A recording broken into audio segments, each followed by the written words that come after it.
साथियों नमस्कार। ग्लोबल ज्ञान चैनल पे आपका स्वागत है। आज हम बातें करेंगे एनआईए के बारे में, नेशनल इन्वेस्टिगेशन एजेंसी एनआईए। सबसे पहले इसकी स्थापना की बात करते हैं।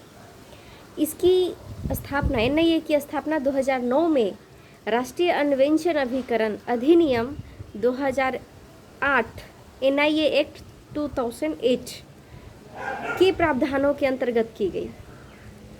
यह देश की केंद्रीय आतंकरोधी कानून प्रवर्तन एजेंसी है। एनआईए की स्थापना मुंबई में 2008 के आतंकवादी हमले 26/11, आप लोग तो जानते ही होंगे 26/11 का हमला की पृष्ठभूमि में की गई।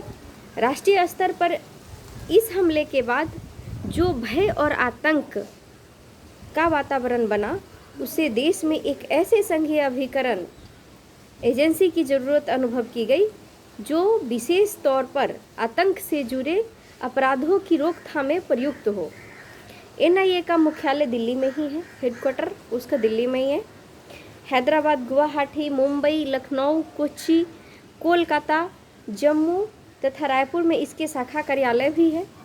इसके अतिरिक्त एनआईए का एक विशेष कोषांग सेल भी है जिसको टीएफएफसी सेल कहते हैं, जो जाली मुद्रा तथा आतंकी टेरर फंडिंग से संबंधित मामले को देखता है। वो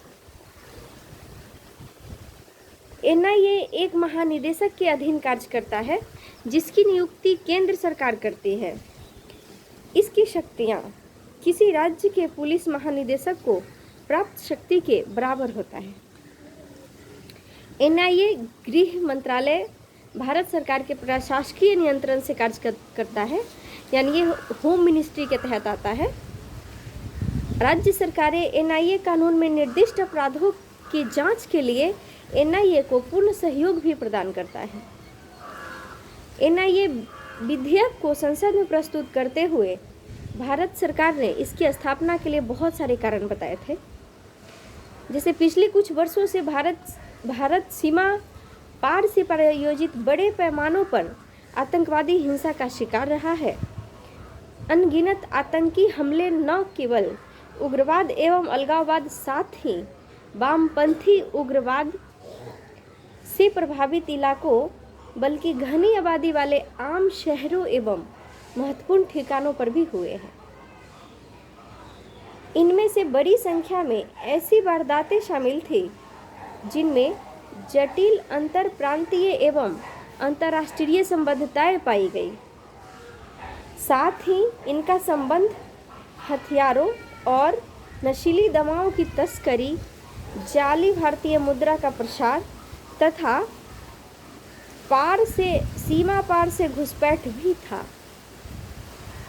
इन सबको ध्यान में रखते हुए केंद्र स्तर पर एक ऐसी एजेंसी की स्थापना की आवश्यकता अनुभव की गई जो विशेष तौर पर आतंकवाद एवं अन्य गतिविधियों की जांच तथा अनुसंधान करे, क्योंकि इन घटनाओं का प्रभाव राष्ट्रव्यापी होता है। कतिपय विशेषज्ञ समितियों तथा द्वितीय प्रशासनिक सुधार आयोग ने भी ऐसी एजेंसी की स्थापना की अनिवार्यता बताई। सरकार ने मामले पर सम्यक विचारोपरांत राष्ट्रीय अन्वेषण अभिकरण एनआईए की स्थापना के लिए एक अधिनियम लाने का प्रस्ताव किया जो कि समवर्ती सूची के अंतर्गत क्षेत्राधिकार में काम करे। इसमें विशेष प्रकार की वारदातों के अंतर्गत विशेष मामलों को हाथ में लेने के प्रावधान है। ये प्रावधान एनआईए विधेयक 2008 में समाहित होने के लिए प्रस्तावित किए गए हैं। अब एनआईए का कार्य के बारे में जानते हैं कि यह किस प्रकार कार्य करता है, किस प्रकार भारत सरकार या इंडियन गवर्नमेंट की मदद करता है। एनआईए कानून में अधिसूचित विविध कृतियों के अंतर्गत अपराधों की जांच एवं अभियोजन के लिए एनआईए अधिकृत एवं अधिदेशित है। अपने अधिदेश के अनुपालन में एनआईए आतंक रोधी अन्वेषण के लिए तत्वों का संग्रहण मिलान एवं विश्लेषण करता है। वह केंद्र एवं राज्य स्तर पर सहायक अधिसूचना खुफिया एजेंसियों के साथ इनपुट भी साझा करता है। कुछ विशेष स्थिति में उनको बहुत सारा कार्य सौंपा भी जाता है। एनआईए कानून की अनुसूची में वर्णित कृतियों की जांच और अभियोजन दायर करना, केंद्र और राज्य सरकारों की अधिसूचना एवं जांच एजेंसियों को सहयोग करना एवं उनसे सहयोग लेना, एनआईए कानून के त्वरित एवं प्रभावी कार्यान्वयन के लिए जरूरी अन्य उपाय भी करना शामिल है। इसका क्या लक्ष्य होता है? एनआईए की लक्ष्य दृष्टि को बहुत सारे तरीके से हम उजागर कर सकते हैं। एनआईए का लक्ष्य एक पूर्णतया पेशेवर व्यावसायिक अन्वेषण एजेंसी के रूप में कार्य करना है, जो सर्वोत्तम अंतर्राष्ट्रीय मानकों के समकक्ष हो। उच्च प्रशिक्षित सहभागिता उन्मुखी कार्यबल को विकसित करते हुए एनआईए राष्ट्रीय स्तर पर आतंकरोधी एवं राष्ट्रीय सुरक्षा से संबंधित अन्य अन्वेषणों में उत्कृष्टता का मानक का लक्ष्य रखता है। एनआईए का उद्देश्य है संभावित आतंकवादी समूहों व्यक्तियों के लिए सृजित करना। एनआईए का उद्देश्य आतंकवाद से संबंधित समस्त सूचनाओं के भंडार गृह के रूप में भी विकसित होना है। अन्वेषण की अद्यतन वैज्ञानिक प्रविधियों का उपयोग करके अनुसूचित अपराधों का गहरा पेशेवर अन्वेषण और ऐसे स्तर व मानक स्थापित करना जिससे कि एनआईए को सुपुर्द किए गए सभी मामलों की जांच पूरी हो जाए। प्रभावी एवं त्वरित मुकदमा या सुनवाई भी सुनिश्चित करना इसका लक्ष्य होता है। एक पूर्णतया पेशेवर परिणाम उन्मुख संगठन के रूप में विकसित होना, भारत के संविधान एवं देश के कानूनों को सर्वोपरि रखना, साथ ही मानव अधिकारों एवं व्यक्ति की गरिमा की सुरक्षा को अत्यधिक महत्व देना, इसका लक्ष्य के तहत हम लोग रख सकते हैं।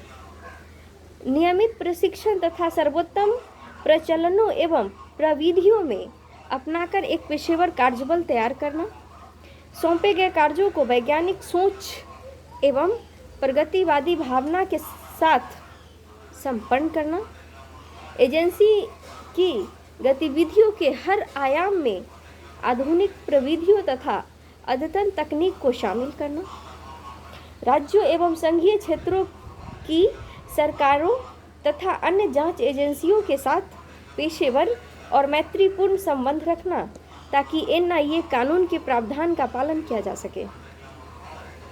आतंकवादियों से संबंधित मामलों में सभी राज्यों एवं अन्य जांच एजेंसियों को सहयोग देना, आतंक से जुड़ी सूचना का एक डाटाबेस तैयार करके राज्यों तथा अन्य एजेंसियों के डाटाबेस के साथ साझा करना, अन्य देशों के आतंकवाद निरोधक कानूनों का अध्ययन एवं विश्लेषण करते हुए भारत में लागू कानूनों की प्रयोज्यता एवं पर्याप्तता का मूल्यांकन करना तथा आवश्यक परिवर्तन सुझाना, निस्वार्थ एवं निर्भीक सेवा से भारत के नागरिकों का विश्वास जीतना, ये भी एनआईए के लक्ष्य के तहत हम रख सकते हैं।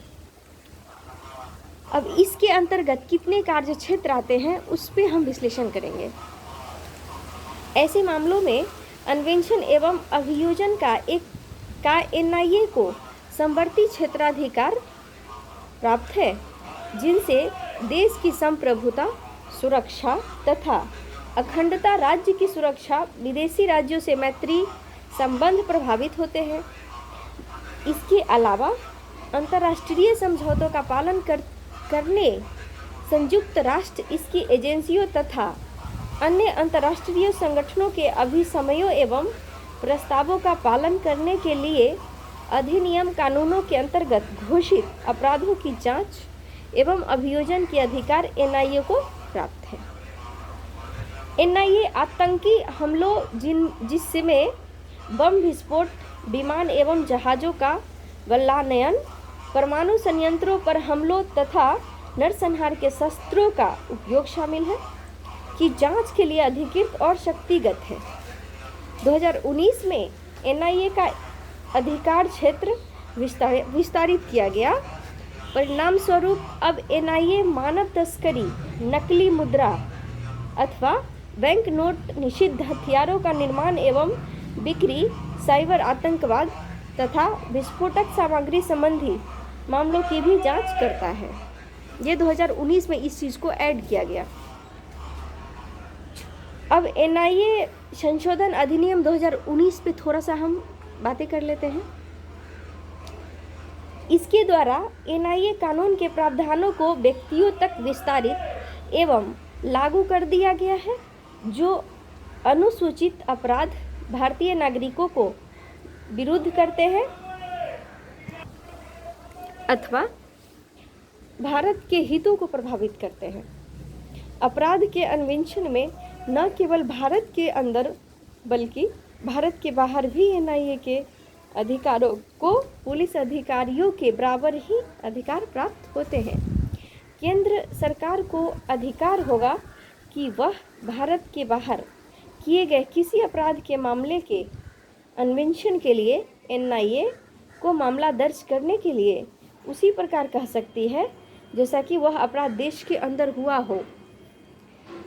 केंद्र सरकार तथा राज्य सरकारें एनआईए कानून के अंतर्गत अपराध के मुकदमों के लिए सत्र न्यायालय को विशेष न्यायालय के रूप में नामित कर सकती है। एनआईए कानून की अधिसूची के अपराधों कृत्यों को जोड़ा गया है। साथियों, आशा करती हूँ यह वीडियो आपकी प्रतियोगी परीक्षाओं की तैयारियों में ज़रूर सहायक सिद्ध होगी। बहुत बहुत धन्यवाद। नमस्कार।